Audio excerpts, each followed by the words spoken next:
नमामि बुद्धं गुणसागरन्तं नमामि धम्मं सुगतेन देशितं नमामि संघं मुनिराज सावकं। नमो बुद्धाय, नमो धम्माय, नमो संघाय। श्रद्धालु उपासक उपासिका तथा सधर्म प्रेमी महानुभावहरू, आज मिति 2079 साल भाद्र 22 गते बुधबार बिहानको 8 बजेदेखि 9 बजेसम्मको फेसबुक लाइभ धर्म देशना लिएर तपाईहरूको सामुन्ने सदा चाहिँ म भिक्षु विमलो श्री सिद्धिमंगल बुद्ध विहार सिद्धिपुर साना गाउँ थसी महालक्ष्मी नगरपालिका वडा नम्बर 6 बुद्ध मार्ग ललितपुरबाट उपस्थित भइसकेको छु। देशना सुन्नको निमित्त फेसबुक लाइभमा जोडिरहनु हुने सम्पूर्ण श्रद्धावन्त उपासक उपासिका तथा सधर्म प्रेमी महानुभावहरूलाई आजको यो चिसो चिसो बिहानीमा न्यानो न्यानो मंगल मैत्री कामना व्यक्त गर्न चाहे। त उपासक उपासिकाहरू आज अलिकति ढिला भइसकेको छ, त्यसैले धेरै कुराहरूलाई नजोडिकन हाम्रो आजको विषयवस्तु अभयदान अन्तर्गत रहेको एउटा निग्रोध जातक, जुन जातकमा भगवान बुद्ध मृगराजको रूपमा जन्म लिनु भएको थियो, त्यो सन्दर्भमा बोधिसत्व निग्रोध मृग राजले कसरी अभय दान दिए भन्ने एउटा आदर्शमय एउटा कथा पनि छ। तपाईहरुको लागि त्यही कथा लिएर आएको छु। हिजो मात्रै हामीले महाकपि जातक जहाँ भगवान बुद्ध कपिराज यानी कि बाँदर भएर जन्म लिनु भएको थियो, त्यो सन्दर्भमा कपिराजले आफ्ना ज्ञाति बन्धुहरूको लागि अभय दान कसरी गरे, आफ्नो ज्यान पनि निछावर गरेर आफन्तहरूलाई बचाए। यो पनि एक किसिमको अभय दानको एउटा आदर्श हो। कसैको जीवन मरणको भयबाट उसलाई मुक्त गरिदिने, जीवन दान दिने, यसलाई नै अभय दान भनेर भनिन्छ। र दान गर्ने सन्दर्भमा हामीले आफूसँग भएका विषयवस्तुहरूलाई मात्रै दान नगरिकन अभय दान गर्नु पनि महान दान हो। यो जीवन दान हो। यो अभय दान भनेकै जीवन दान। सर्टकटमा भन्नु पर्दाखेरि त्यस्तो हुन्छ। अब तपाईले कसै कुनै बेला तपाईको आग लागि भइरहेको सन्दर्भमा त्यो आगोको कारणले कति मान्छेहरू जीवन मरणको डोसाँडमा परिरहेको अवस्थामा त्यस्ता व्यक्तिहरूलाई बचाउनु पनि जीवन अभयदान हो। पानीमा डुबेर कोही प्राणीहरू कोही मान्छेहरू मर्न लागिरहेको छ भने त्यस्तालाई पनि बचाइदिनु त्यो पनि अभयदान नै हो, हैन? त्यस्तै बाढी पहिरो भूकम्प प्राकृतिक प्रकोपहरूबाट भयभीत भइरहेका व्यक्तिहरूलाई जीवन दिनु पनि अभय दान नै हो। र आँधीबेरी हावाहुरीले गर्दा जीवन मरणको डोसाडमा पुगिरहेका प्राणीहरूलाई जीवन दान दिनु पनि अभय दान हो। जे होस् जसरी भए पनि जस्तो भए पनि जीवन मरणको भयबाट मुक्त गरिदिने, कसैको जीवनलाई सुरक्षित गरिदिने यस्ता आदर्शमय दानलाई चाहिँ हामी अभय दान भनेर भन्छौं। र भगवान बुद्धले बोधिसत्वको रूपमा जन्म लिनु हुँदाखेरि यस्ता कैयन अभय दानहरू गरेर आउनु भएको थियो। कैयौं अभय दानहरू गरेर आउनु भएको थियो। हामीलाई लाग्छ कि भगवान बुद्धले बाहिरी विषयवस्तुहरू मात्रै दान गर्नुभयो, आफूसँग भएका श्री सम्पत्तिहरू धन सम्पत्तिहरू मात्रै दान गरे भन्ने होइन। आफ्नो अंग प्रत्यङ्गहरू पनि दान गरे, अरूलाई जीवन दान पनि गरे, हैन? र आफ्नो प्राण पनि बलिदान गरे। यस्ता दानहरू त कति छन्। त्यो मात्रै होइन, हरेक जन्ममा तपाईको चाहिँ बोधिसत्वले भगवान बुद्धले राजाहरूलाई सम्म पनि धर्मदान पनि गरेर आए। त्यो धर्मदान भनेको धर्मका कुराहरू, ज्ञानका कुराहरू चाहिँ देशना गरेर आउनु भएको थियो, हैन?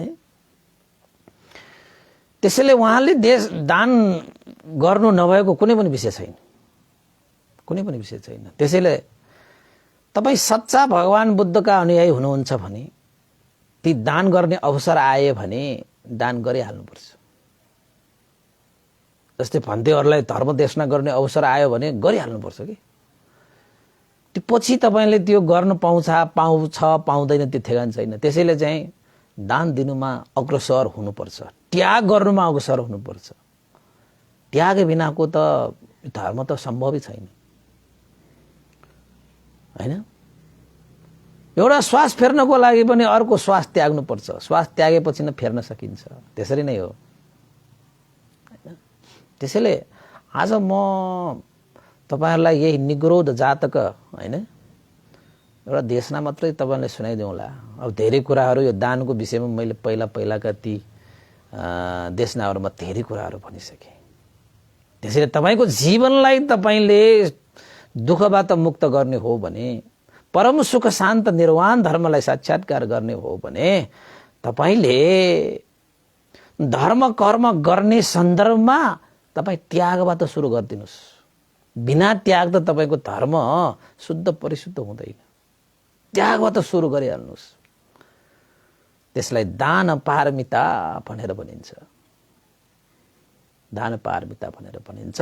जसको हृदयमा त्याग चेतना छ, जसले त्याग गर्न सक्छ, दान गर्न सक्छ, उनीहरूको हृदय आकाश जस्तो फराकिलो हुन्छ।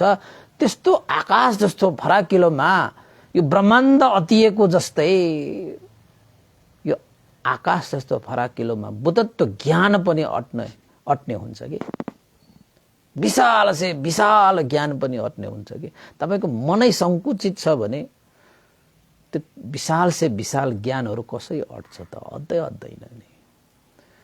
त्यसैले केही चीज लिनु छ भने तपाईले थाप्नको निमित्त भाडो पनि तयार गर्नुपर्छ। मलाई देऊ भनेर मात्र हुँदैन। कसैले दिइहाल्यो भने थाप्ने वस्तु पनि चाहियो नि।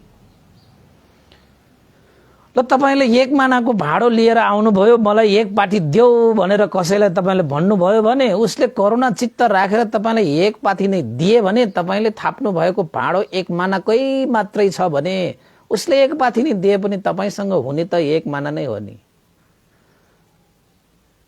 एक मानाको भाडो लिएर तपाईले मलाई एक पाठी देऊ भनेर भन्दैमा कसैले दिइहाले पनि तपाईलाई एक पाठी पाउने त सम्भवै छैन नि। दिइहाले पनि एक माना मात्रै तपाईको भाडोमा अट्छ, 60 माना त तपाईको भुइँमा पोखिन्छ नि हैन। त्यसैले हामीले पनि निर्वाण जस्तो विशाल धर्मलाई प्राप्त गर्न चाहने, तर आफ्नो हृदयलाई संकुचित बनाएर सानो से सानो बनाएर त्यस्तो विशाल धर्मलाई तपाई प्राप्त गर्न सक्नुहुन्छ त? त्यो त एक मानाको भाडो लिएर एक पाथी मागे जस्तै भयो। त्यसरी त हुन्न हो भाषाको भाषा, त्यसरी त हुन्न। त्यसैले तपाईलाई एक पाथी चाहिन्छ भने तपाईले एक पाथी माग्नेले पाथी नै थाप्नु पर्छ। अनि कसैले दिइहालेको खण्डमा तपाईले पनि थापेर लिन सक्नुहुन्छ। त्यसैले हामीले उद्देश्य राख्ने, लक्ष्य राख्ने भनेको त निर्वाण धर्मलाई हो, जहाँ गएर दुःखबाट मुक्त हुन्छ, जहाँ गइसकेपछि तृष्णा र अविद्या क्षय हुन्छ, भवचक्र तुङ्गिन्छ, जीवन मरणको त्यो चक्र संसारिक चक्रबाट अलग हुन्छ। त्यस्ता विशाल धर्मलाई लक्ष्य गरेर हिँडेका हामीले आफ्नो मनलाई विशाल गर्नु पर्दैन? मनलाई सानो बनाएर त्यस्तो ठूलो चीजको आशा गरेर हुन्छ? कदापि हुँदैन, कदापि हुँदैन। त्यसैले मनलाई विशाल गर्नुस्। त्यो कहाँबाट सुरु हुन्छ? त्यो विशालता कहाँबाट सुरु हुन्छ? त्यागबाट सुरु हुन्छ। त्यो महानता कहाँबाट सुरु हुन्छ? दानबाट सुरु हुन्छ। त्यसैले त भगवान बुद्धले बुद्धत्व ज्ञान लाभ गर्नको निमित्त मैले कुन चाहिँ पारमिता सुरु गर्नु पर्ला सबभन्दा पहिलाका बुद्धहरूले कुन चाहिँ पारमिताले सबभन्दा पहिला सम्पादन गरे? उहाँले हेर्नु हुँदाखेरि पहिलाका बुद्धहरूले बुद्धत्व ज्ञान लाभ गर्नको लागि पारमिता गुण धर्म सम्पादन गर्दाखेरि सबभन्दा पहिला दान पारमितालाई शुभारम्भ गर्नुभएको जानेर बुझेर नै उसपल भगवान बुद्धले दान पारमिताबाट सुरु गर्नुभयो। त्याग गर्न सुरु गर्नुभयो। विशालता त चाहियो नि, महानता त चाहियो नि। त्याग चेतना त चाहियो नि। त्यसैले दिन सक्नुपर्छ, दिन सक्नुपर्छ, दिन सक्नुपर्छ, दिन सक्नुपर्छ। त्यसैले कहीँ कतै तपाईँ कुनै पुण्य गर्दै गर्दाखेरि मलाई यो प्राप्त होस्, मलाई त्यो प्राप्त होस् भनेर कामना गर्नु भन्दा पनि मैले यस्तो दिन सकूँ भनेर चाहिँ प्रार्थना गर्नुहोस्। त्यो महानता हो, त्यो विशालता हो, त्यो त्याग चेतना हो। हामी त अलिकति उल्टा छ नि मान्छे, होइन? केही पुण्य गरिहाल्यो भने यो पुण्यको अनुभवले मलाई यस्तो होस् त्यस्तो होस् आफ्नै लागि कामना गरेर जीवन बिताइरहेका हुन्छौँ। त आफ्नो लागि मात्रै जीवन जिउने हो भने त यो पशुपन्छी यो चराचुरुङ्गीहरूले पनि जिएकै छ नि त। तपाईँ हामी त मनुष्य हौ, सर्वश्रेष्ठ प्राणी हौ, दुर्लभ जीवन प्राप्त गरेका छौँ भने यो जीवनलाई अरूको लागि पनि जिउने गर, अरूको लागि पनि जिउने गर। सत्य तथ्य धर्म रसलाई पिउने गर र यो दुःखको घाउलाई सिउने गर। अनि मात्रै तपाईँको दुःखको घाउलाई सिउन सकिन्छ के, नत्र सकिँदैन। नत्र सकिँदैन। त तपाईँहरूलाई अब धेरै कुरा नगरौँ, यस्तो कुरा गऱ्यो भने घन्टौँ जान्छ, होइन? 8:30 भइसक्यो। निग्रोध जातक तपाईँहरूलाई चाहिँ भगवान बुद्ध निग्रोध मृगको रूपमा जन्म लिइरहनु भएको थियो वाराणसीमा। त वाराणसीमा ब्रह्मदत्त राजाले राज्य गरिरहेको सन्दर्भमा यो ब्रह्मदत्त राजा कस्ता राजा थिए त भन्दाखेरि रसमा भुलेको राजा। त्यो भनेको मतलब चाहिँ मृगहरूलाई मारेर उनीहरूको मासु चपाएर जीवन यापन गरिरहेको, मासु बिना त उसले खाना नै नखाने, त्यस्तो राजा थियो ब्रह्मदत्त राजा। त्यसैले शिकार जान्थ्यो जङ्गलमा। त जङ्गलमा त्यति बेला भगवान बुद्ध निग्रोध मृगको रूपमा जन्म लिनु भएको थियो। निग्रोध मृगराजको रूपमा जन्म लिनु भएको थियो भन्नुपर्छ। र निग्रोध मृगराजको 500 जना उसको समूहमा थियो। त राजाले कसरी चाहिँ मृगहरूको शिकार गर्थ्यो त भन्दाखेरि तपाईँको निगम नगरवासीहरूलाई सहित लिएर जान्थ्यो कि जङ्गलमा गएर शिकार जानु पर्यो, ल जाउँ निगमवासीहरू, है नगरवासीहरू जाउँ भनेर चाहिँ राजाले त्यसरी आज्ञा गरेर सबै निगम र नगरवासीहरूलाई सम्म लिएर जान्थ्यो। किन त भन्दाखेरि राजाले देखाउनु पनि थियो कि राजा, म त ब्रह्मदत्त राजाले कसरी चाहिँ मृगहरूको शिकार गर्छ, हेर, आफ्नो पुरुषार्थ देखाउने उसको रहर के। त त्यसरी राजाले हरेक दिन जान्थ्यो। त राजाको आज्ञा पालन गरिरहेका ती जनताहरूले खेतीपाती गरेर काम गरेर खानलाई नै समय भएन कि त्यो राजाले गरेर। अब राजाको आज्ञा नमारो, ब्रह्मदत्त राजाले फेरि दण्ड देला। राजाको आज्ञा मान्नु पनि एउटा कर्तव्य धर्म हो जनताहरूको पनि। अब सही राजा भए त ठिकै छ। अब त्यस्तो गलत राजा, त्यो पनि मृगहरूलाई मारेर, होइन, हरेक दिन मासु चपाएर जीवन यापन गर्ने त्यस्तो राजा। अब आफू मात्र गए त ठिकै थियो, निगम र नगरवासीहरूलाई सम्म लिएर चाहिँ सारा कामहरू थप्प पार्ने। निगम र नगरवासीहरूले सोचे भएन, यो त भएन। राजाको कारणले गर्दाखेरि हामी निगमवासी र नगरवासीहरूले कामकाज गर्न नै पाइएन। त्यसैले राजाको पनि मन नदुख्ने र हाम्रो पनि काम हुने। अब सर्प पनि मर्ने, लत्ती पनि नभाज्ने उपाय एउटा निकाल्नु पर्यो भनेर निगम र नगरवासीहरूको बीचमा छलफल हुँदाखेरि निष्कर्ष के निक्लियो त भन्दाखेरि हामी नगरवासी र निगमवासीहरू सारा उठेर जङ्गलमा गएर मृगहरूलाई धपाएर राजाको उद्यानमा मृगहरूलाई पठाएर त्यहाँ ढोका लगाएर त्यहाँ मृगहरूलाई थुनिदिने। अनि राजालाई हरेक दिन जङ्गलमै गएर चाहिँ शिकार गर्नु पनि परेन। आफ्नै उद्यान बगैँचामा उसले हरेक दिन जति मृगहरू मार्नुपर्छ मारेर खाओस्। राजा पनि शिकार गर्न जान नपर्दाखेरि उसलाई पनि सजिलो। अब हामी पनि राजा सँगसँगै हरेक दिन चाहिँ निगमवासी नगरवासीहरू राजासँगै शिकार जाँदै गर्दाखेरि त कामकाजहरू थप्प भयो।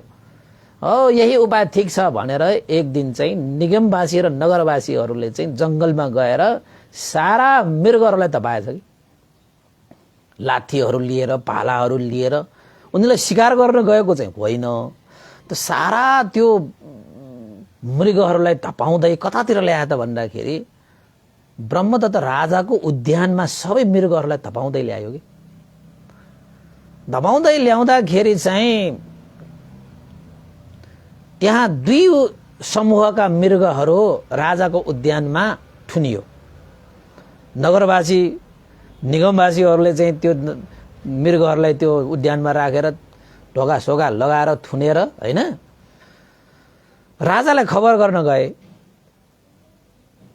त्यो थुनिएको त्यो मृगहरूमा चाहिँ बोधिसत्व निग्रोध मृगराज पनि त्यही उद्यानमा थुनियो के निग्रोध मृगराजको 500 जना र अर्को एउटा चाहिँ नाइके मृग पनि थियो शाख मृगराज भनेर चाहिँ अर्को एउटा मृगराज पनि थियो शाख मृगराजको पनि 500 जना मृगहरू थिए कि यतापट्टि निग्रोध मृगराज पनि अति नै सुन्दर सुवर्णकाय भएको आँखा गोलो गोलो हैन तपाईको यो विभिन्न जिउँदालहरू त यति सुन्दर थियो कि त्यो मृगलाई हेर्ने बित्तिकै सबैको मन चाहिँ अलिकति प्रसन्न हुन्थ्यो कि उसलाई हेर्दैमा चाहिँ हैन किन मार्ने र यस्तो सुन्दर चीजलाई भने जस्तो के फूल जस्तो तपाईको फूलहरू पनि धेरै सुन्दर भयो भने हामीले त्यो फूललाई चाहिँ चुडाल्नै त्यो अलिकति मन हुँदैन नि यस्तो सुन्दर चीज त राखिरहन पाए कति हुन्थ्यो भन्ने हुन्थ्यो यतापट्टि शाख मृग पनि त्यस्तै थियो दुईजना मृगहरू त साह्रै राम्रो अति सुन्दर मृगराज जो पर्यो हैन यतापट्टि दुईजना मृगराजहरूको 500 जना मृगहरू त्यहाँ थुनिसक्यो निगम र नगरवासीहरू खुसी भएर राजालाई खबर गर्न गए ब्रह्मदत्त महाराज हरेक दिन तपाईसँग चाहिँ शिकार गर्न जाँदै गर्दाखेरि हाम्रा निगमवासी नगरवासीहरूले कामकाज ठप्प भएर चाहिँ अलिकति गाह्रो साह्रो भयो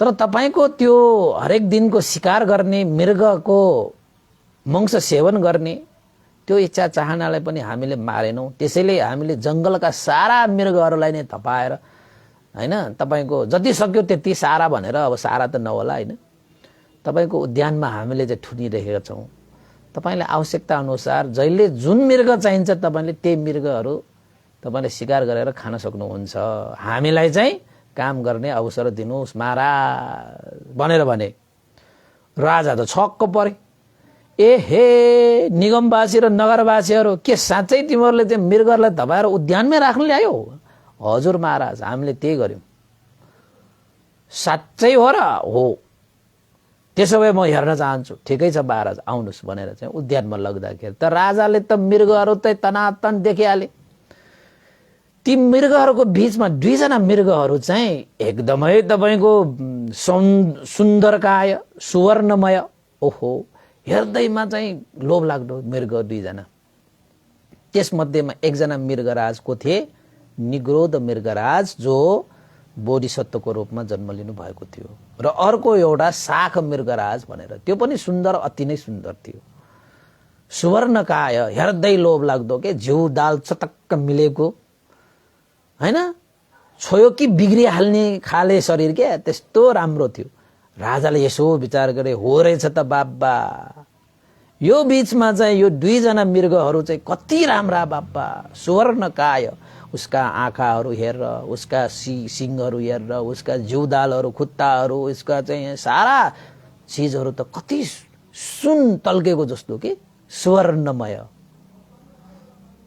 राजाले भने अरु सबै तपाईको चाहिँ हैन मृगहरूलाई मारे पनि यो दुईटा मृगलाई चाहिँ नमार है उनीहरूलाई मैले अभय दान दिए किन त भन्दाखेरि यी दुईजना मृगहरू हो भनेको त्यतिकै पाइदैन यस्ता मृगहरू मैले आजसम्म जंगलमा त्यत्रो शिकार गरे त्यत्रा मृगहरू भेटे यस्ता मृग त मैले कहिले भेटिन त त्यसैले यो दुईटा मृग त मेरै उद्यानको शोभा हुनुपर्छ यसलाई चाहिँ अभय दान भयो भनेर चाहिँ राजाले 2 जना मृगलाई चाहिँ तपाईको अभय दान गरे। अभय दान भनेको उनीहरूको जीवन मरणबाट उनीहरूलाई मुक्त गरिदिए भनेको मतलब अब उनीहरूलाई त्यस्तो जीवन मरणको भय नदिने हैन। त्यसपछि निगमवासी नगरवासीहरू राजालाई प्रसन्न गरेर राजाको अनुमति लिएर उनीहरू आफ्नो काममा व्यस्त हुन थाले। यतापट्टि राजाले चाहिँ हरेक दिन अब शिकार गरेर खानुको सट्टा आफ्नै उद्यानमा गएर शिकार गर्थ्यो। आफ्नै बगैँचामा गएर चाहिँ तपाईको चाहिँ कहिले आफैले मार्थ्यो, कहिले चाहिँ मान्छेहरू हैन सेनाहरू पठाएर मार्थ्यो। तर मार्न चाहिँ मार्थ्यो। मृगहरूको मांस खाएर उसले चाहिँ आफ्नो जीविका यापन गरिरहेको थियो। यतापट्टि हरेक बिहान मृगहरूलाई चाहिँ बाणले हानेर मार्न आउँदाखेरि मृगहरू यता भाग्ने त्यता भाग्ने, सबैलाई ज्यानको माया लाग्छ हैन। अब त्यत्रो मृगहरूको बीचमा सबैले आफ्नो ज्यान बचाउनको निम्ति यत्र तत्र भाग्थ्यो हैन। निर्बल निमुखा हैन अलिकति कमजोर भएका मृगहरू भाग्न नसकेर कति त दौडमै मर्थ्यो तपाईको। अन्ततः चाहिँ त्यो धनुषधारीहरूले त राजा पनि हुन सक्छ, तपाईको सैनिक एउटालाई चाहिँ धनुष बाण हानेर मार्थ्यो नि। बिहान पकको त्यो शिकार गर्ने आउने समयमा त मृगहरूको जीवनमा त ओहो मार्न त उनीहरूले एउटै मार्थ्यो। तर पनि सारा मृगहरूको मनमा भय हुन्छ, आज मलाई नै मार्छ कि धनुषबाणले मलाई नै लाग्छ कि भनेर मरण भएबाट त्रसित भएर उनीहरू यत्र तत्र दौडिन्थ्यो। तर के गर्ने, उद्यानबाट बाहिर निस्किने सम्भवै छैन।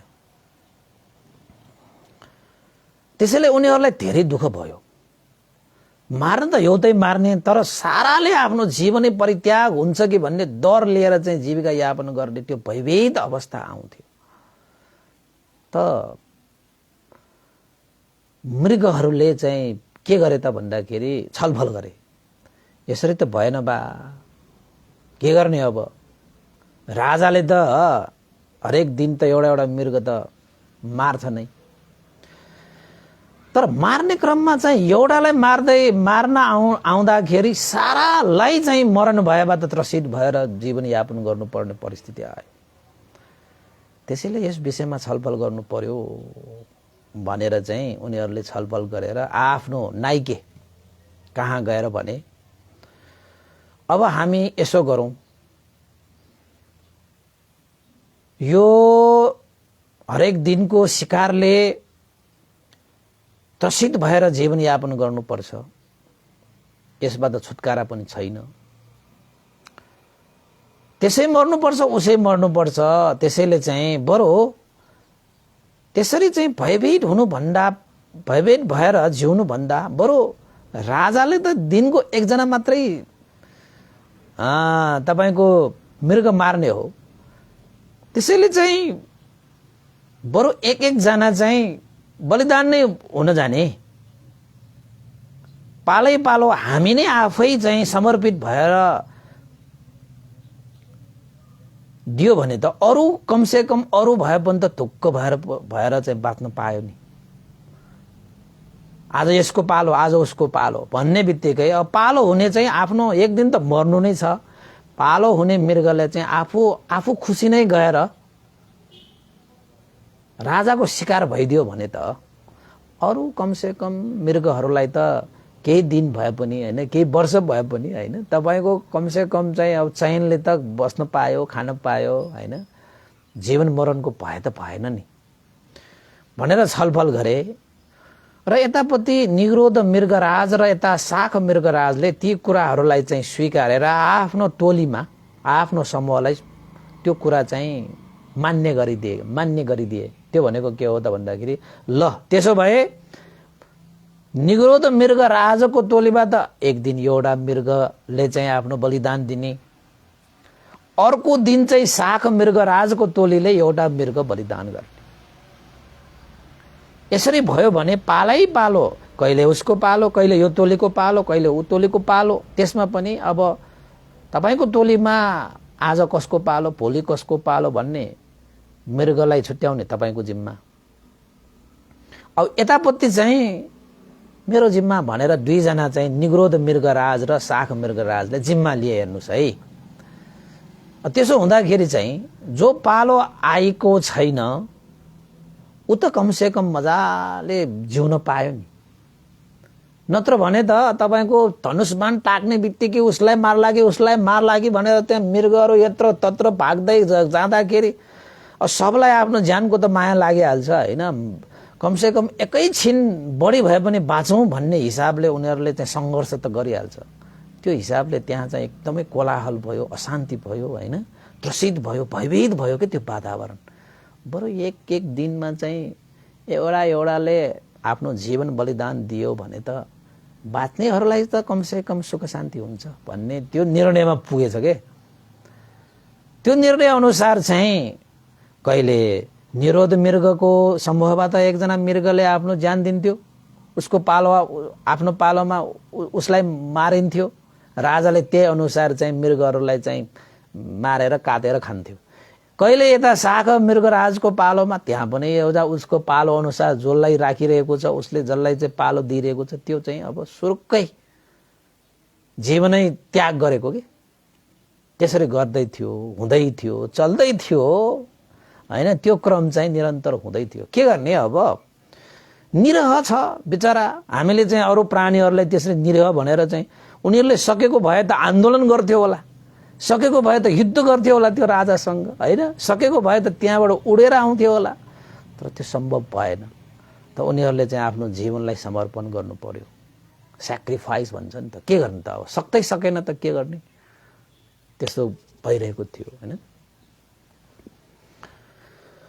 त एक दिन कस्तो घटना घट्यो त भन्दाखेरि शाख मृगराजको त्यो समूहमा एकजना मृगको पालो आयो। कस्तो मृगको पालो आयो त भन्दाखेरि गर्भवती भएको मृगको पालो आयो। त्यो गर्भवती भएको त्यो मृगले उसको पालोमा शाख मृगराजलाई के भने त भन्दाखेरि, हे शाख मृगराज, म त गर्भवती छु, मेरो पेटमा बच्चा छ हैन। आज मेरो सत्तामा अरू कोही पठाए हुन्थ्यो कि हैन। मैले आफ्नो बच्चालाई जन्माएँ भने पछि म पालो आउँदाखेरि म पालो पनि थापौँला, मेरो सन्तानले पनि कसै पालो थापेर लिइहाल्ला। त्यसैले मलाई चाहिँ आजको सत्तामा अरू कोही नै पठाउनुहोस्। मलाई आज पठाउनु भनेको त दुईजनालाई पठाउनु बराबर भयो नि त, किनभने मेरो गर्भमा त तपाईँको बच्चा छ भनेर त्यो गर्भवती मृगले शाख मृगराजलाई अनुरोध गरे। तर त्यो शाख मृगराजले मानेन। आफ्नो पालोमा आफै जाने हो, कहाँ अर्कालाई चाहिँ पालो थाप्न दिनु हो त। को मान्छ त, कोही पनि मान्दैन। आफ्नो ज्यानको माया त सबैले लाग्छ। अब तिम्रो पालो आयो त तिमी नै जानुपर्छ। तिम्रो गर्भवती भयो भनेर हुन्छ? आज एकजनाको सत्ता दुईजना नै मारेर खाला के भएर? एक दिन त सबै मर्नु नै छ। मलाई थाहा छैन, तिमी नै जाऊ भन्न थाले। त्यो शाख मृगराज अलिकति कडा स्वभावको हैन, अलिकति दया माया पनि अलिकति कमै भयो। के गरौँ, कसो गरौँ, उपाय कुशलता अपनाउने भन्ने पनि सोचेन। आफ्नो पालो आफूले थाप्ने। ल है, राजाका धनुषधारीहरू त आउने बेला भयो, तयार भएर बस्नुपर्छ, अरूलाई भय दिने होइन। त्यस्तो नै हामीले चाहिँ निर्णय गरेको थियो समूहमा, तिमीले आफ्नो पालो थाप्नै पर्छ भनेर त्यो गर्भवती महिलालाई आदेश दिए। बिचरा गर्भवती महिलालाई त के गरौँ हैन, आफूको सन्तान हैन, अब गर्भमा भएको आफ्नो सन्तानको माया लागेको नि। म त मर्छु नै हैन, तर मेरो सन्तानलाई मैले चाहिँ पालै नआउँदाखेरि मेरो सन्तानलाई चाहिँ किन मार्ने भन्ने उसको सोच होला नि त हैन। अब मातृत्व जागेको पनि हुन सक्छ, यहाँनिर मातृत्व जागेको पनि भन्न मिल्छ हैन। त्यसैले चाहिँ आफ्नो समूहको नायिकेको त्यस्तो एउटा कठोर वचन सुनेर उसको मन त छिया भयो। केही उपायसम्म पनि नगरिकन आफ्नो पालो आफैलाई थाप्ने भनेर मलाई ठाडो आदेश पो दियो त। अब म के गरौँ भनेर उसले विचार गरे। त त्यो गर्भवती त्यो मृगले अन्ततः आफ्नो समूहलाई छोडेर यो निग्रोध मृगराज कहाँ आएर भन्न आए, बिन्ती चढाउन आए। ए निग्रोध मृगराज, मेरो एउटा बिन्ती सुनिदिनुहोस्।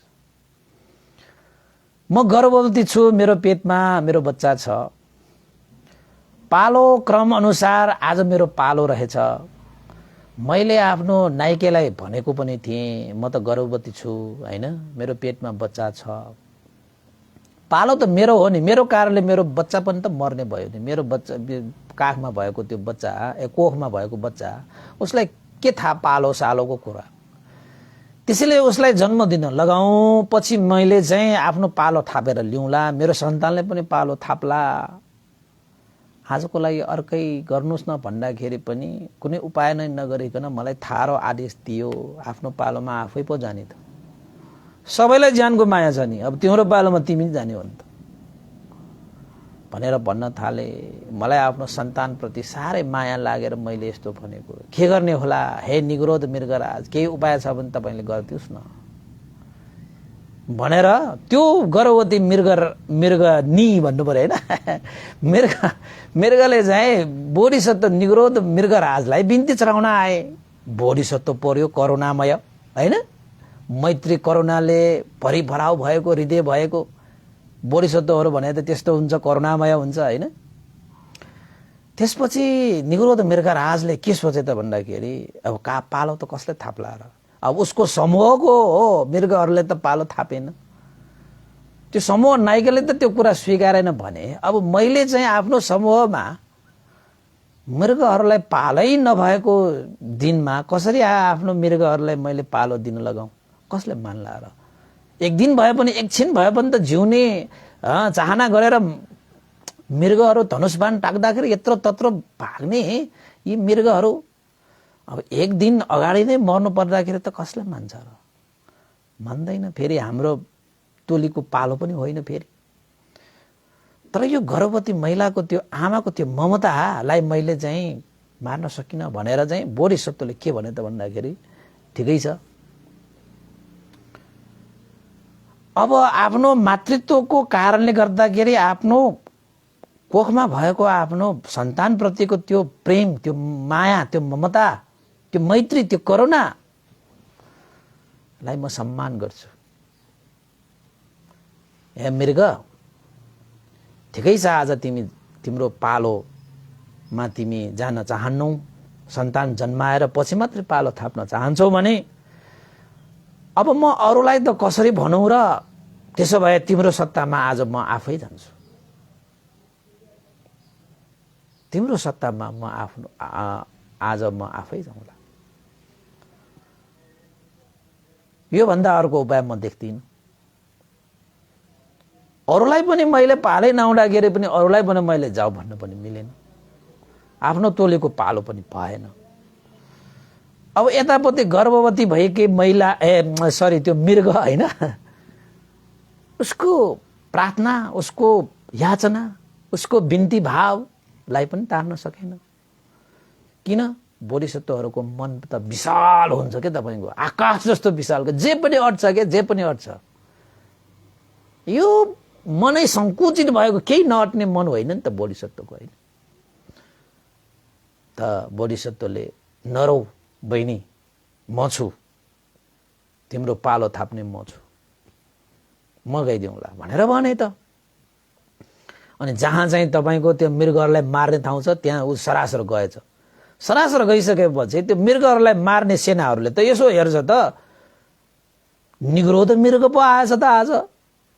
लो, यो निग्रोध मृगलाई त राजाले अभयदान दिइरहेको, राजाले नमार, यो बगैँचाको शोभा हुन्छ भनेर चाहिँ उसलाई मृत्युदान दिइदिएको होइन, अभयदान गरिसकेको यो मृगराज नै आएपछि त त्यो मृगहरूलाई मार्नेहरू त वाल्ल दिल्ल परे। अब राजाले नमार भनिसकेको त्यो मृगलाई मार्न मिल्ला र कहाँ मिल्छ र। फेरि राजाले नमार भनिएको त्यो आदेशलाई उल्लङ्घन गरे अनुसार त उनीहरूले पनि दण्डित हुनुपर्ने हुन्छ। त ती सेनाहरू गएर राजाले खबर गर्न गए, महाराज एउटा अनौठो घटना हुन लाग्यो हो भनेर। के हुन लाग्यो? तपाईँले जसलाई अभयदान गरेको हो त्यही मृग आज आफ्नो पालो भनेर आउँछ त। त्यसैले महाराज तपाईँको आज्ञा अनुसार हामीले त मारेनौँ, एक जानकारी गरौँ भनेर आए। हो र उनीहरूलाई त मैले अभयदान 2 जना मैले मृगहरूलाई त अभयदान गरेको छु त उनीहरू त मर्नै पर्दैन पालो अनुसार त अरू कोही आउला नि त होइन त्यो मृगराज त्यो निग्रोध मृगले आज मलाई नै मार भनेर आइरहेको छ महाराज के गरौँ भनेर भन्दाखेरि ओहो नमार त्यो निग्रोध मृग र त्यो शाख मृगलाई नमार साह्रै सुन्दरहरू सुवर्णकाय भएका उद्यानको शोभा जंगलमा त्यस्तो मृगहरू पाइँदैन सुवर्णमय मृग ओहो यो त हाम्रो देशको एउटा चाहिँ शान हो नि उनीहरूलाई कसरी मार्न मिल्छ र मिल्दैन जाऊ त्यसलाई बोलाऊ भनेर भनेछ त्यसपछि निग्रोध मृगलाई चाहिँ दरबारमा हाजिर गराए राजाले भने हे निग्रोध मृग तिमीलाई त मैले अभयदान दिएको छु त तिमी त मर्नु पर्दैन तिमीलाई हामी मार्दा पनि मार्दैन तिम्रो मासु खाँदा पनि खाँदैन त्यत्रो मृग भइकन पनि तिमीले आफ्नो चाहिँ ज्यान किन दिन आएको ह के तिमीलाई चाहिँ ज्यानको माया छैन र मलाई काट मलाई मार भनेर तिमी आइरहेका छौ के तिम्रो पालो हो र तिम्रो पालो त हुँदैन किन त मैले तिमीलाई त अभयदान गरेको छु तिमी किन आयो भनेर सोधे त्यसपछि निग्रोध मृगराजले वृत्तान्त सुनाए महाराज पालो अनुसार चाहिँ शाख मृगराजको समूहमा एउटा गर्भिणीको पालो आएछ त्यो गर्भिणी मृगले शाख मृगराज कहाँ गएर याचना पनि गरे आज मेरो सत्तामा कोही पठाइदियो मेरो कोखमा मेरो सन्तान छ आज म गएर चाहिँ मर्यो भने मेरो कोखमा भएको सन्तान पनि मर्छ त्यसैले आज म जानु भनेको त 2 जना जानु जस्तो भयो त्यसैले पछि चाहिँ जन्माइसकेपछि म पनि पालो थापौला मेरो सन्तान मानेन छ आफै जानुपर्छ भनेर चाहिँ भनेछ त त्यो गर्भवती मृग चाहिँ म कहाँ आएछ मलाई पनि त्यही याचना गर्दाखेरि मैले त्यो मातृत्वलाई महसुस गरेँ अनुभव गरेँ र उसको सत्तामा मैले अरू कसैलाई पठाउने मैले पनि पठाउन सकिनँ त्यसैले त्यो गर्भवती मृगनीको सत्तामा म आफूलाई नै बलिदान गर्न आएको आफूलाई नै समर्पण गर्न आएको उसको सत्तामा म आएँ मार्नुस् महाराज तपाईको त जहिले पनि मार्ने काम हो खाने काम हो मार्नुस् खानुस् के छ र तपाईले मलाई अभयदान गरे पनि मैले चाहिँ त्यो गर्भवती त्यो मृगको पालो मैले थाप्न आए भनेपछि मलाई मार्नुस् मलाई काट्नुस् तर आज एक दिन भए पनि त्यो गर्भवती त्यो मृगनीलाई आफ्नो सन्तान जन्माउन दिनुस् भनेर चाहिँ निग्रोध मृगले आफ्नो ज्यान समर्पण गर्न आएको देखेर त राजा त छक्क पर्यो बाबा ओहो यो निग्रोध मृग राजको हृदय कति विशाल एउटा गर्भवती एउटा साधारण मृगको लागि यस्तो सुवर्ण कायलाई त्याग गर्न आइरहेको छ उसलाई मरण भए पनि छैन मलाई मार मलाई काट उसलाई त मैले अभयदानै गरेको छु म काट्दिन उसलाई मार्दिन भनिरहेकै छु त आज अरूको लागि एउटा साधारण मृग गर्भवती मृगको लागि उसको कोखमा भएको एउटा सन्तानको लागि उसले आफ्नो सुवर्णकाय उसको आफ्नो जीवनलाई परित्याग गर्न आयो बाबा त्यो कुरा सुनेर राजाको मन च्वास्स छोयो कि राजाको मन च्वास्सै छोयो तपाईको हैन त राजाले सोचे त्यसपछि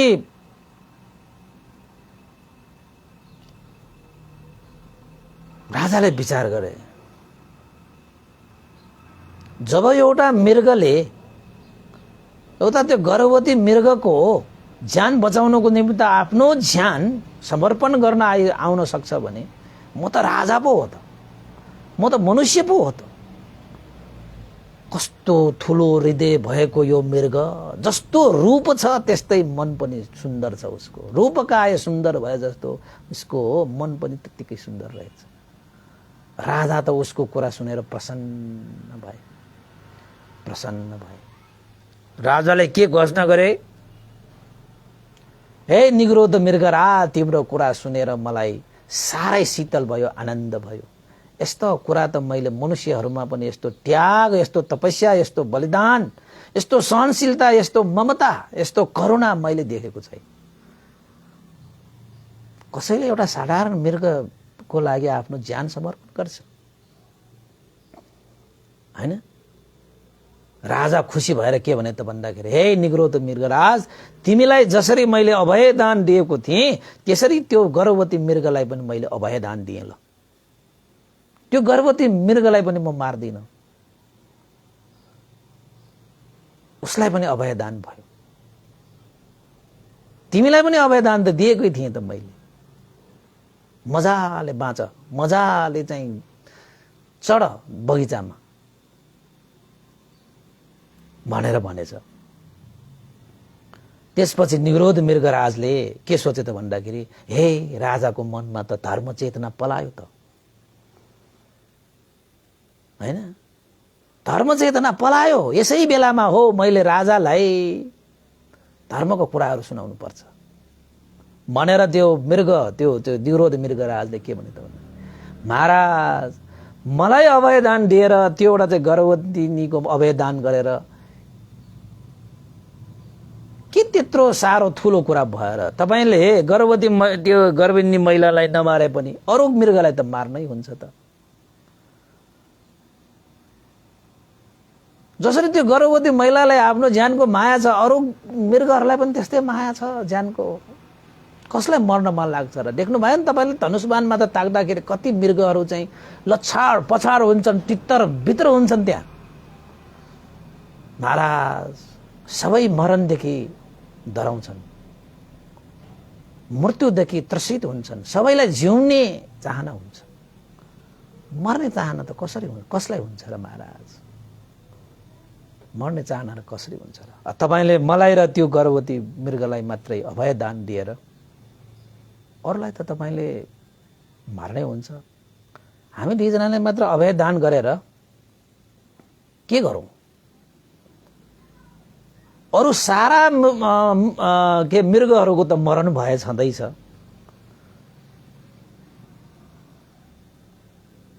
यो के ठुलो कुरा भएर महाराज भनेर भन्न थाले बा। राजाले सोचे, ओहो सबैलाई मरण भएबाट मरण भइरहेछ, सबैलाई मृत्युबाट त्रसित रहेछ, सबैलाई जिउने रहर हुँदो रहेछ। हुन त हो बा, मैले धनुषबाण हान्दाखेरि कति कराउँथ्यो, कति लछार पछार तितर भित्र हुन्थ्यो, हैन?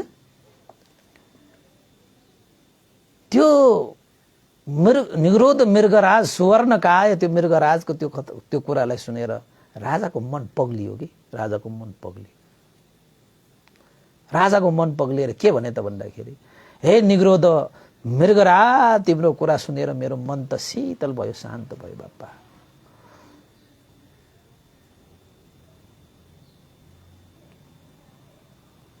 तिमीलाई मैले अभय दान दिए, त्यो गर्भवती मृगलाई मैले अभय दान दिए जस्तो ल आजदेखि यो बगैँचामा भएका सारा मृगहरूलाई मैले अभय दान गरे। ल सारा मृगलाई मैले अभय दान दिए, हैन भनेर राजाले घोषणा नै गरिदिए। त निग्रोध मृगराजले के भने त भन्दाखेरि, महाराज यो धरतीमा तपाईं हामी जसको पनि जिउने अधिकार छ, मान्छेहरूको जिउने अधिकार जस्तो पशुहरूको पनि जिउने अधिकार छ, हैन? यो धरती मान्छेहरूको मात्रै होइन, यो सारा सत्व प्राणीहरूको पनि धरती हो।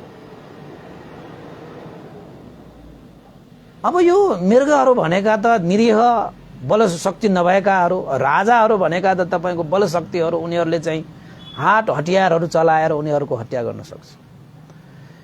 यो त निर्बललाई बलियाले चाहिँ यो त दमन गरेको भयो महाराज। तपाईं जस्ता राजाहरूलाई पनि, तपाईंभन्दा बलवानहरूले पनि तपाईलाई त्यसरी दमन गर्यो भने के तपाईलाई त्यो सह्य हुन्छ र? त्यो त हुँदैन। अब यो मृगहरू पनि बिचारा उनीहरूसँग बल छैन, शक्ति छैन, राजाले बाण हाने पनि आफ्नो जिउमा बाण लागेर उनीहरू मरण हुनै पर्छ। तपाईले यो बगैँचाको मृगहरूलाई मात्रै अभयदान दिएर के गर्ने? पछि तपाईँ जङ्गलमा गएर अरू मृगहरूलाई मारिहाल्नुहुन्छ होला। त जङ्गलको मृगहरूलाई पनि जिउने अधिकार छ नि महाराज, छैन र? उनीहरू पनि मृत्युबाट भयभीत छ नि, छैन र? सबैले जिउने रहर हुन्छ नि, छैन र? सबैको परिवार हुन्छ नि, छैन र? सबैको छ नि महाराज भनेर निग्रोध मृगराजले राजालाई भनेपछि राजाको त आँखा खोले जस्तो भयो कि हो त, निर्बललाई बलवानहरूले चाहिँ दमन गरे जस्तो भयो त। यदि ती मृगहरूसँग पनि हतियार भइदिएको भए त मसँग पनि युद्ध गर्न आउँथ्यो होला। किन त भन्दाखेरि सबैलाई जिउने रहर त हुन्छ, मृत्युबाट बच्न त सबैले चाहन्छ। हे मृगराज, तिम्रो कुरा सुनेर म प्रसन्न भएँ। आजदेखि जङ्गलमा भएका सारा मृगहरूलाई अभयदान भयो। लो, म पनि कुनै मृग मार्दैन र कसैलाई पनि मार्ने अधिकार पनि दिँदैन। सारा मृगहरूलाई अभयदान भयो भनेर तपाईको त्यो राजाले, त्यो ब्रह्मदत्त राजाले सारा मृगहरूलाई अभयदान गरे। त्यसपछि निग्रोध मृगराजले के भने त भन्दाखेरि, महाराज मृग मात्रै होइन त जङ्गलमा जिउन चाहने, मरण भएबाट भयभीत हुने मृगहरू मात्र त होइन नि। जङ्गलमा हुने चाहिँ स्थलगत जीव जन्तुहरू जति पनि छन् उनीहरू पनि त तपाईको जिउन चाहन्छन्, उनीहरू पनि मरणबाट डराउँछन्। बलियाहरू आएर उनीहरूलाई मात्रै दमन गरेर उनीहरूको ज्यान मात्र लिने पनि त अधिकार कसैलाई हुँदैन नि, हैन? थलचरहरू जति पनि छन्, जङ्गलमा हुने जीव जन्तुहरू जति पनि छन् उनीहरू पनि त मृगहरू जस्तै जिउन चाहन्छन्। उनीहरू पनि यो धरतीमा जन्मेको हो, उनीहरूको पनि जिउने अधिकार छ भनेर सम्झाउँदाखेरि राजाले के भने त भन्दाखेरि, त्यसो भए थलचर जति पनि जीव जन्तुहरू छन् सबैलाई अभयदान भयो, कसैले मार्न पाउँदैन। म पनि मार्दिन, कसैलाई मार्न पनि दिँदैन। हे मृगराज, तिम्रो कुरा सुनेर साँच्चै मेरो मन शीतल भयो, सबैलाई अभयदान भयो भनेर भने। त्यसपछि मृगराजले के भने त भन्दाखेरि, थलचरहरू मात्रै होइन, आकाशमा उड्ने कति चराचुरुङ्गीहरू छन् तिनीहरू पनि त जिउन चाहन्छन् नि महाराज। उनीहरू पनि जिउने अधिकार छ नि, उनीहरू पनि त मृत्युदेखि त्रसित छन् नि महाराज। त्यसो भए उनीहरूलाई पनि अभयदान भयो। आजदेखि आज आइन्दा कसैले पनि चराचुरुङ्गीहरूलाई पनि नमारोस् र मार्न पनि दिन्न। सबैलाई चाहिँ स्वतन्त्र रूपमा जिउने अधिकार होस्। मेरो राष्ट्रमा अब कुनै पनि प्राणीहरूको हत्या हुँदैन। कसैले रसको तृष्णामा कुनै चराचुरुङ्गीहरूलाई मारेर मासु खान पाइँदैन। ल, हत्या हुनु हुँदैन, सबैलाई अभयदान भयो। त्यसपछि त्यो निग्रोध मृग राजले के भने त, महाराज आकाशमा उड्ने चराचुरुङ्गीहरू जस्तै जलचरहरू, पानीमा बस्ने जीव जन्तुहरू पनि त जिउन चाहन्छ, उनीहरूलाई पनि जिउने अधिकार छ। कुनै बलिया व्यक्तिहरूले चाहिँ निर्बल ती जलचरहरूलाई पनि आक्रमण गरेर होस्, आफ्नो त्यो रस सेवन गर्नको, खाद्य बनाउनको निमित्त होस्, उनीहरूलाई मारेर कसैले जीविका यापन गर्छ भने त उनीहरूको पनि त जीवनमा भय उत्पन्न भयो नि त महाराज।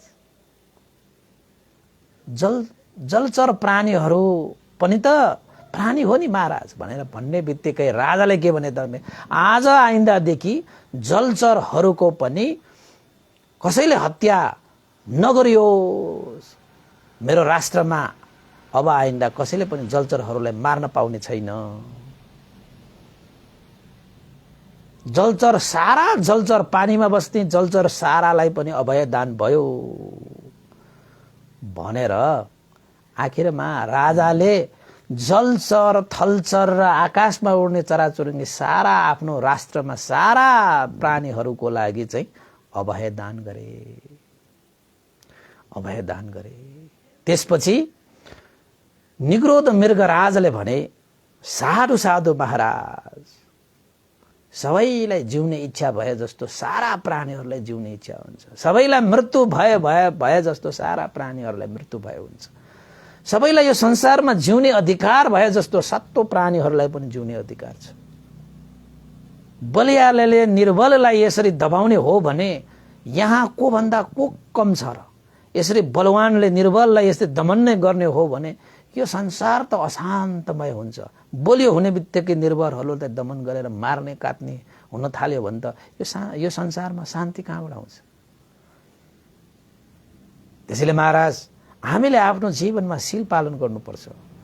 म जीवनमा कहिले मार्दिन, म चोर्दिन, म व्यभिचार गर्दिन, म झुटो कुरा बोल्दिन, म लागु पदार्थ सेवन गर्दिन।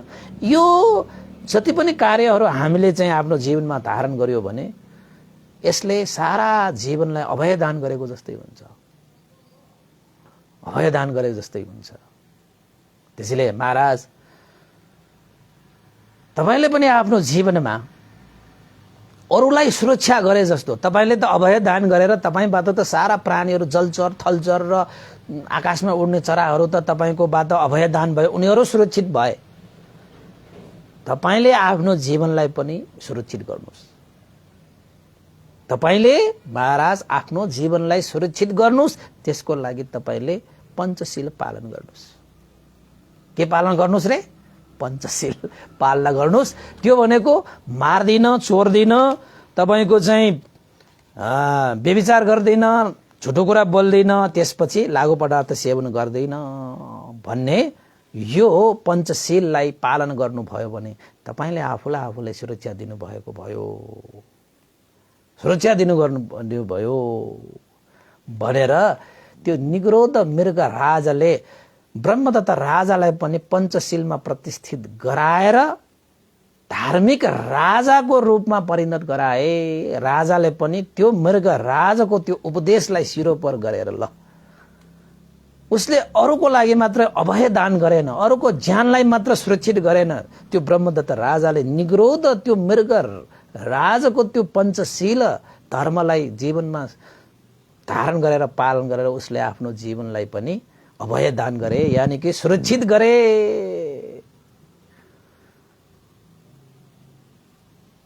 त्यहाँबाट त्यो राज्यमा कुनै पनि मृगहरू, जलचरहरू, थलचरहरू, चराचुरुङ्गीहरू कसैको हत्या गर्ने, हिंसा गर्ने त्यो राज्यमा हुँदै भएन। किन त भन्दाखेरि राजा पनि हिंसा नगर्ने भइसकेपछि राजाले पनि सारा राष्ट्रमा चाहिँ त्यो नियमहरू लागू गरे। त्यसैले शासक वर्गले भनेको त चाहेको खण्डमा एक दिनमा, एक घण्टामा, एक सेकेन्डमा पनि यो चाहने हो भने राज्यलाई चाहिँ उथल पुथल गर्न सक्छ। अकुशल चेतना भएका शासकहरू आयो भने पनि उथल पुथल अकुशलकै रूपमा उथल पुथल गर्न सक्छ। कुशल चेतना भएका शासकहरू, राजाहरू, हैन, नेताहरू आए भने त चाहना मात्र हुनुपर्छ, जे पनि हुन्छ यो संसारमा। हेर्नुस् त त्यो ब्रह्मदत्त राजा जसले चाहिँ मृगहरूलाई मारेर, प्राणीहरू भनेको त केही होइन, यो त चाहिँ खाना जस्तो हो, सेवन गर्नुपर्छ भने त्यस्तो व्यक्तिले पनि आखिरमा चाहिँ निग्रोध मृगराजको त्यो त्याग, तपस्या, त्यो बलिदान, त्यो मैत्री, त्यो करुणा, त्यो सहनशीलता, त्यो धैर्यता, त्यो बलिदानलाई देखेर ब्रह्मदत्तको राजाको मन पनि पग्लियो। त उसले सारा सत्व प्राणीहरूलाई अभय दान दिएर सबैको जीवन सुरक्षा गरेर उसले पनि आफ्नो चाहिँ जीवनमा मृगराजको त्यो निग्रोध मृगराजको पञ्चशीलको उपदेशलाई धारण गरेर पालन गरेर आफ्नो जीवन पनि सुरक्षित पारे। त बोधिसत्व मृगराजले मृग भएर जन्म लिँदाखेरि पनि आफ्नो ज्ञाति बन्धुहरूको लागि अभय दान दिएर गए। यो एउटा ठुलो आदर्श हो। त्यसको लागि उसले जुन त्याग तपस्या र बलिदान दिए, त्यो त्याग तपस्या बलिदानको यो आदर्शमय कथावस्तु अभय दानको रूपमा मैले तपाईहरुलाई प्रस्तुत गरे। सुनिदिनु भयो, धेरै धेरै साधुवाद छ सबैलाई, हैन। तपाईहरुले पनि आफ्नो जीवनमा यस्ता आदर्शहरू सुनिरह्यो भने मात्रै त्यस्ता आदर्शका विषयहरूलाई आफ्नो जीवनमा धारण गर्न सक्ने हो, पालन गर्न सक्ने हो। सबैले त्यस्तो गर्न सकोस्। सबै गर्न नसकेपछि केही अंश भए पनि त गर्न सकोस् न। बुद्ध अंश अलिकति मात्र भए पनि हाम्रो जीवन सफल हुन्छ, सार हुन्छ। त्यसैले हामीले पनि यो कथा अनुसार कुनै प्राणीको हत्या नगर्नु। कुनै प्राणी, जलचर होस्, थलचर होस् र आकाशमा उड्ने चाहिँ चराचुरुङ्गीहरू किन होस्, सबैलाई जिउने अधिकार दिनुपर्छ। कसैको हत्या गर्नु हुँदैन। उसको पनि परिवार हुन्छ। तपाईलाई पनि, तपाईले त्यो निर्बल त्यो प्राणीहरूलाई तपाईले हत्या गरेर, हिंसा गरेर तपाईले उसलाई चाहिँ सेवन गर्नुहुन्छ भने, तपाईको बल प्रयोग गरेर त्यसलाई मार्नुहुन्छ भने, तपाईभन्दा बलवानले पनि तपाईलाई त्यसरी नै मार्दाखेरि हुन्छ। तपाईलाई पनि खाना बनाउँदाखेरि पनि हुन्छ। आज संसारमा मान्छेको मासु खाने पनि मान्छेहरू छन्। के त्यस्ता मान्छेहरू आएर तपाईलाई मारेर तपाईलाई खाँदाखेरि तपाईलाई मिठो लाग्छ? तपाईलाई राम्रो लाग्छ? तपाईलाई खुसी लाग्छ? लाग्दैन नि। के लाग्छ? लाग्छ भने त के भन्नु र तपाईँ त, होइन? अर्कै भयो तपाईँ। लाग्दैन, तपाईँको लाग्दैन। कसैले तपाईँले मार्नु काट्नु त के कुरा, तपाईँले कसैले चाहिँ चिमुट्दाखेरि पनि तपाईँलाई दुख्छ, होइन? आफ्नो सन्तानलाई कसैले थप्पड मात्र हिर्काउँदाखेरि पनि तपाईँको मुटु छ्या हुन्छ। त तपाईँले कसैको प्राणीको हत्या गरेर गर्दन छिनालेर त्यसको मासु खाएर त्यसलाई चाहिँ सेवन गरेर भएन। यो त अति भएन र? तपाईँभन्दा बलवान पनि यो संसारमा थुप्रै छ त। तपाईँलाई खान चाहने मान्छे पनि थुप्रै छन्, छैन र? अनि हामीले चाहिँ हाम्रो चाहिँ निर्बलहरूलाई त्यो गर्न पाउने, अनि तपाईँलाई अरूले गर्दाखेरि पनि अन्याय हुने, तपाईँले गर्दाखेरि चाहिँ न्याय हुन्छ र? त्यो त भएन नि। उपासको बाजुका यो धर्मको बात त बिल्कुलै मिल्दैन। त्यसैले सबभन्दा पहिला हाम्रो मनमा दया, माया, प्रेम, मैत्री, करुणा हुनुपर्छ, होइन? त्यो भनेको सबभन्दा पहिला अरूलाई घात नगर्ने, अरूलाई दुःख नगर्ने, अरूलाई हिंसा नगर्ने, अरूको ज्यान नलिने। त्यो हुने बित्तिकै तपाईँको धर्म शुभारम्भ हुन्छ कि। त्यसैले जहाँ हिंसा हुन्छ, जहाँ हत्या हुन्छ, जहाँ अन्याय हुन्छ, त्यहाँ धर्म हुँदैन। मार काट, हिंसा, यो हत्या, यो अन्याय, यो दुःख दिने यस्ता कार्यहरूमा त धर्मको ठ पनि हुँदैन। धर्मको ठ पनि हुँदैन। त्यसैले यो मारेर, काटेर, हिंसा गरेर, बलि दिएर धर्म हुन्छ भन्ने मान्छेहरू त यति मिथ्या दृष्टिमा परेको छ कि उनीहरू त अभिच नर्क भन्दा पनि डरलाग्दो दुःख भोग्नुपर्छ उनीहरूले। किनभने त्यो ठुलो भयङ्कर मिथ्या दृष्टि हो। कसैलाई मारेर बलि दिएर पनि कोही धर्म हुन्छ? कुनै देउता खुसी हुन्छ? यदि कसैलाई तपाईँले मारेर कसैलाई चढाएर कोही खुसी हुन्छ भने त्यो देउता हुँदै होइन। त्यो त यक्ष हो, त्यो त राक्षस हो, त्यो त दानव हो। उनीहरूले मात्र रगत र मासु खाएर उनीहरू जीविका यापन गर्छ। त्यो त हिंस्रक भयो नि। त्यसैले कुनै पनि देउताले त्यसरी बलि माग्दैन। त्यो त आफूलाई खानको निमित्त आफूलाई दिएको हो त्यो बलि। कसैले देउताको नाममा बलि दिएको भनेको आफूले खानलाई दिएको हो। त्यो कुनै देउतालाई त्यसरी चाहिँ बलि खान्छ? नचाहिने कुरा। हेर्नुहोस् त, तपाईँको देउताको नाममा रगतहरू छर्केर, मासुहरू तासेर, प्राणीहरूलाई वा वा क्वा क्वा गरेर काटेर आँसु छरर झर्किरहेको हुन्छ, त्यही पनि पानी छ्यापेर ल मुहा गर्यो भनेर काटेर, ओहो हो, त्यस्तो पनि हुन्छ? त्यसरी कसैलाई मारेर धर्म हुने भए, कसैलाई अभय दान दिँदाखेरि चाहिँ के हुन्छ त? पाप लाग्छ। त्यसो भए निग्रोध मृगराजले हेर्नु त सबैलाई अभय दान दिनको निमित्त उपदेश दिने मौका कुरिरहेको थियो नि त उसले।